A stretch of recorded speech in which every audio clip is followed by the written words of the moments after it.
Veni Creator Spiritus, et des tuorum visita, implessut bella gratia.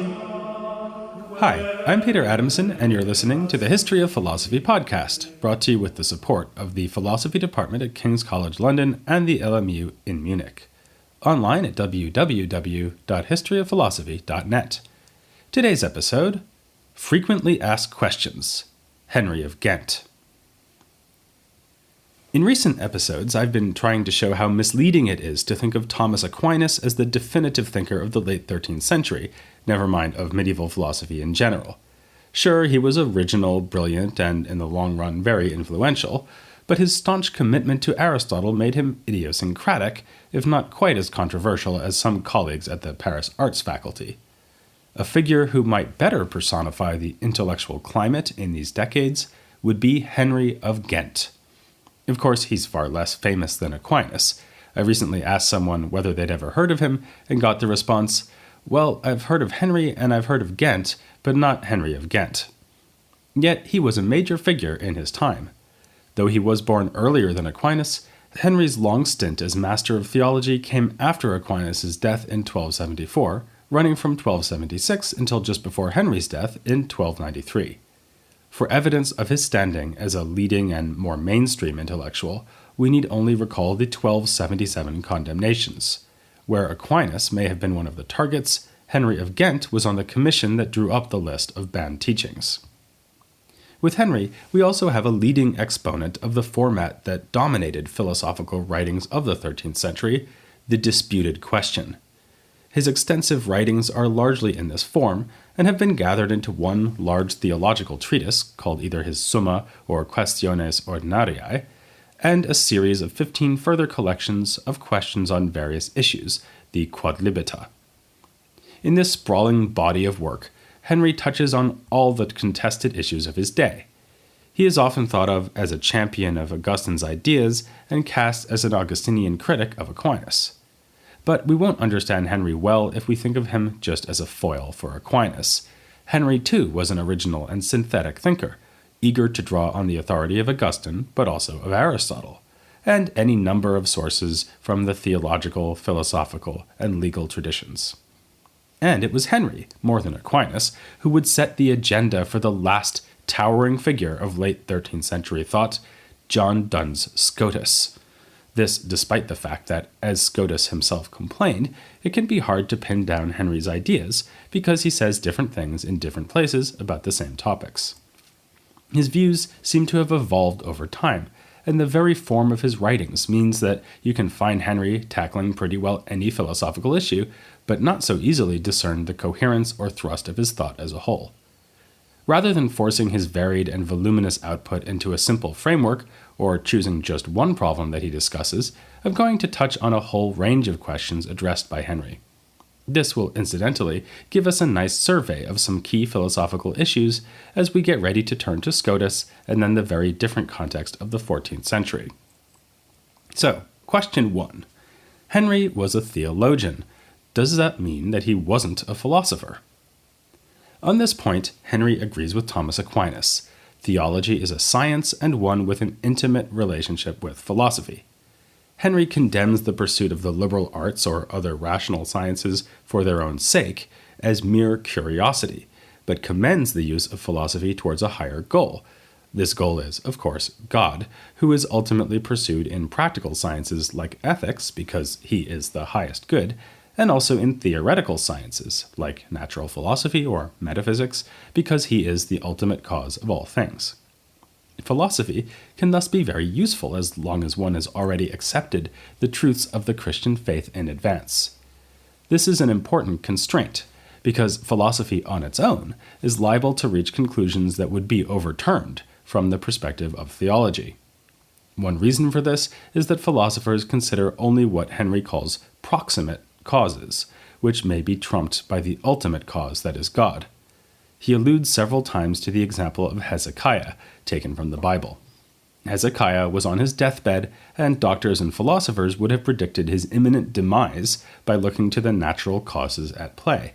but instead God chose to heal him. Thus, as Paul puts it in another book of the Bible, does God make foolish the wisdom of this world. Still, philosophy can help us understand religious doctrines more fully. As far as Henry is concerned, it is better to grasp something with certainty on the basis of reason than without certainty on the basis of faith. This may sound a bit surprising coming from a medieval theologian. Surely the truths of faith are as certain as it gets. Yes, of course, but, and this is less surprising coming from a medieval theologian, we need to make a distinction here. Unshakable confidence through faith is possible, but given only to a lucky few. In themselves, religious truths, like God's having created the world or his having a Trinitarian nature, are perfectly certain, but most believers are less than absolutely sure about them. So, as Henry puts it, the certainty on the side of the believer may differ from the certainty of what is believed. This is a distinction we could apply to non-religious cases too. Imagine that you've worked out a complicated mathematical proof. Assuming the proof's conclusion is indeed true, it is in itself perfectly certain. But you, the mathematician, may still be unsure. You can't rule out that you made a mistake along the way. Much of what Henry has to say on these matters is in agreement with Aquinas. Like him, Henry situates theology within a system inspired by Aristotle, in which higher sciences provide the principles for lower sciences, with theology all the way at the top. Henry is happy to claim agreement with the philosophers, insofar as they, too, make the study of God the highest science. This is part of what philosophers call metaphysics. We can even say that metaphysics is a first science because it studies primary concepts like being. Still, metaphysics is part of human philosophy, which studies things in themselves, whereas theology studies things in relation to their divine source. That makes theology, not metaphysics, the highest and most authoritative of all sciences. And here, Henry does disagree with Aquinas. Thomas had suggested that theology is subordinated to an even higher science, namely that of God himself. This proposal prompts a scathing response from Henry. He remarks that Aquinas apparently didn't understand what it means for one science to be subordinate to another. Divine knowledge is not made up of discursive arguments that can provide premises to be used in the demonstrations of a lower science, so it is a crass mistake to integrate God's understanding of himself into the scientific hierarchy. Question 2. While we're on the subject, what is knowledge anyway? Here, Henry had a choice to make. He could go for an Aristotelian model of knowledge, according to which we use our senses to learn about the world around us, and then abstract our concepts from these experiences. Or he could adopt a more Augustinian theory, on which God illuminates the mind. Other 13th century thinkers had emphasized one of these two stories without entirely rejecting the other, Bonaventure highlighting the need for illumination, Aquinas the contribution of sensation. Characteristically, Henry goes for both. He describes our initial attempts to achieve knowledge along more or less Aristotelian lines. We form rough concepts in our minds on the basis of our sense experiences. The mind has some work to do here, constructing an abstract notion of, say, a giraffe on the basis of numerous encounters with giraffes. In some cases, we can immediately arrive at such a concept without having to depend on sensation, as with a fundamental idea like being or thing. Either way, Henry calls the concept a mental word. This is going to be important in a more theological area of his thought, since he thinks that we can understand the second person of the Trinity, the Word of God, as the product of God's intellectual thinking. But, of course, it also makes it easier to see how thoughts connect to language. When you utter a word, like giraffe, you are simply expressing the concept or mental word of giraffe that is in your mind. As we form mental words, we are of course trying to understand the nature of the things we are encountering, to grasp the very essence that makes something a giraffe. That isn't something we can achieve simply by forming a concept, though. Since we are limited creatures, our ability to apprehend natures is also limited. Henry compares the initial concept we form to seeing a book in dim light, such that you can tell there are letters written there, but not what they say. How then can we see things in, so to speak, the full light of day? This is the cue for Henry to turn to the second option, the Augustinian illumination theory. The human mind can achieve certain understanding of true essences with help from God. But Henry doesn't think that God simply sends the essence into your mind the way that Avicenna's active intellect emanates forms into the human soul, like Star Trek characters beaming down from a spaceship onto a planet. Instead, Henry dares to boldly go where someone had already gone before, Plato.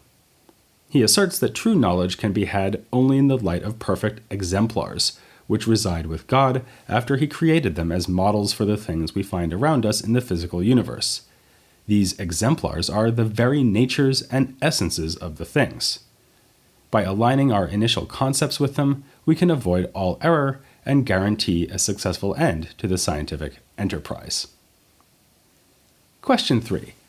What was that thing you just said about having an immediate grasp of the concept of being? Here we have to mention Avicenna again.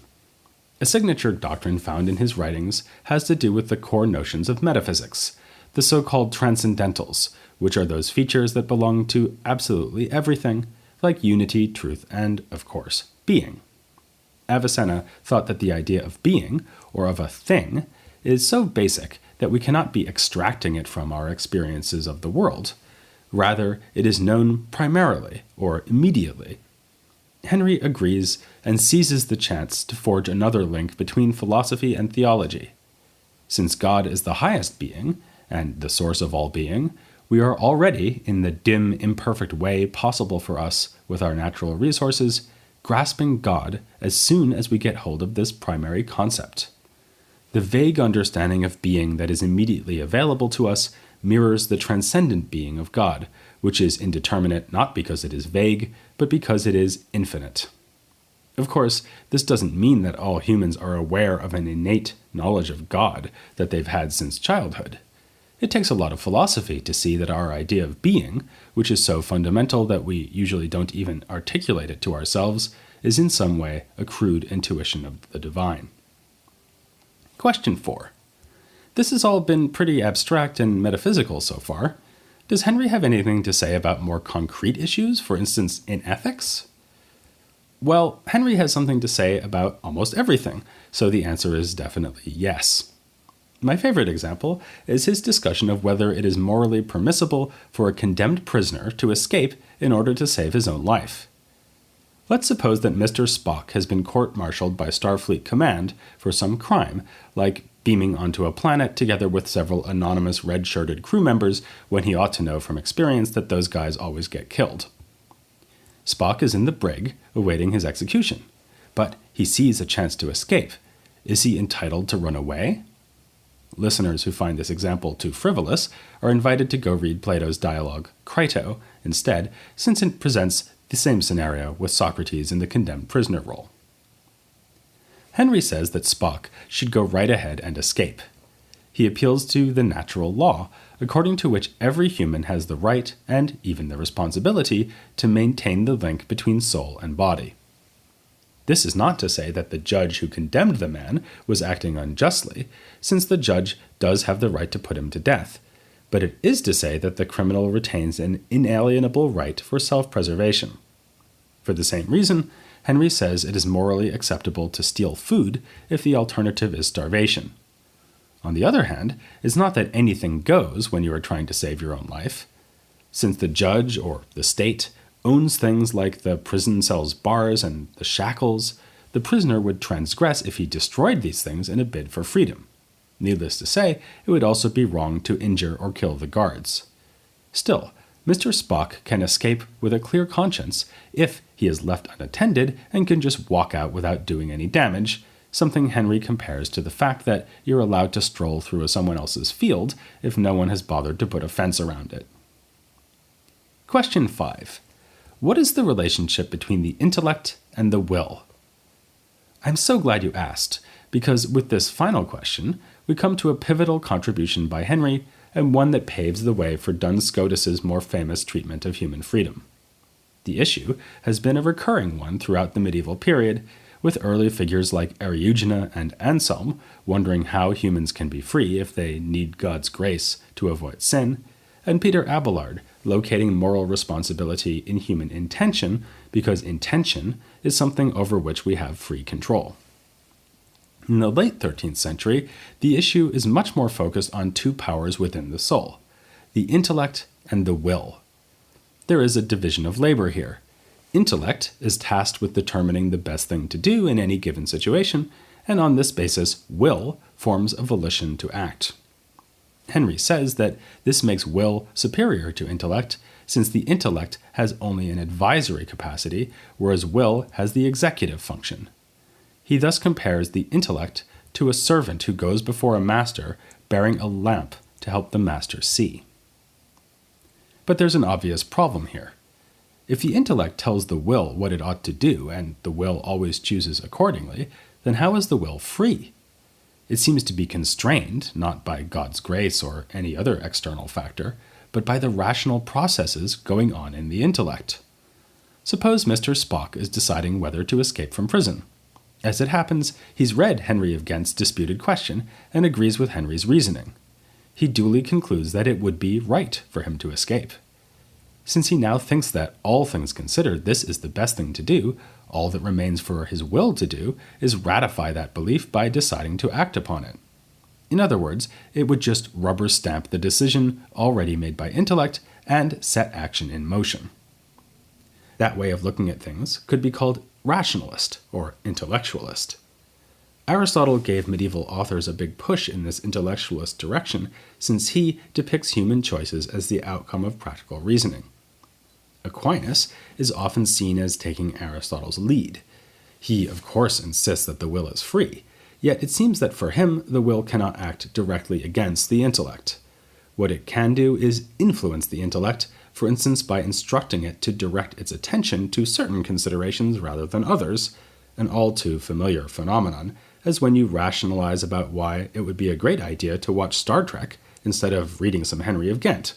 I really ought to relax first, or it will provide me with good examples to use when I explain Henry's ideas later on. For Aquinas, freedom really belongs to intellect and will together, which act in concert to discern and choose whatever seems good. For Henry, this underestimates the power of the will. For when the will chooses, it is moving itself, not being moved to choose by the intellect. It treats the outcome of rational deliberation in the intellect as a proposal, and is always free to reject intellect's advice. This must be so, because if intellect could actually bring the will to move, it would render the will unfree.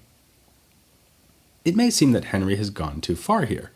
Why bother deliberating at all if the will is just going to ignore the conclusion you reach?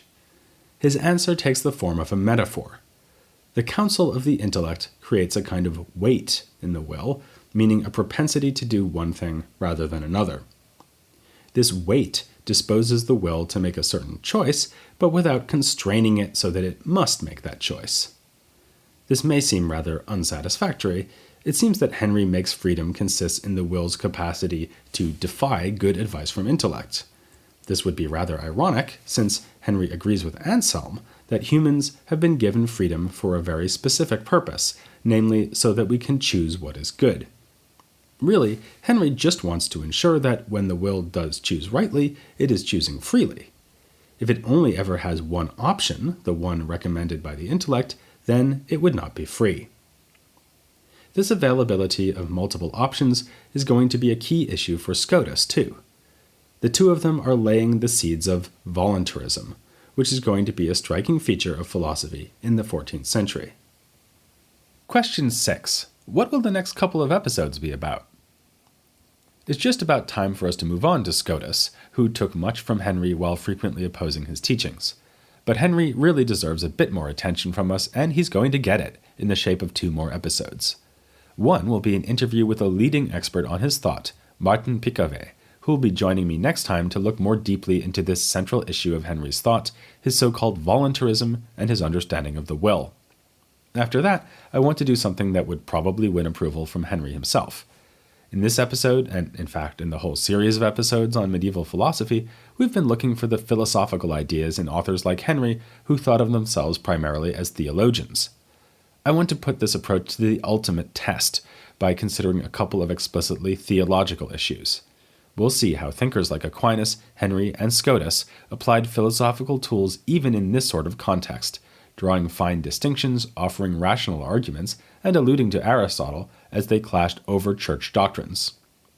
One could choose many issues to illustrate this, but my intellect has decided to focus on the Trinity and the Eucharist, and in this case, my will went along with the idea. So it is, if you will, indisputable that you should tune in for the next couple of episodes here on The History of Philosophy without any gaps. Diceris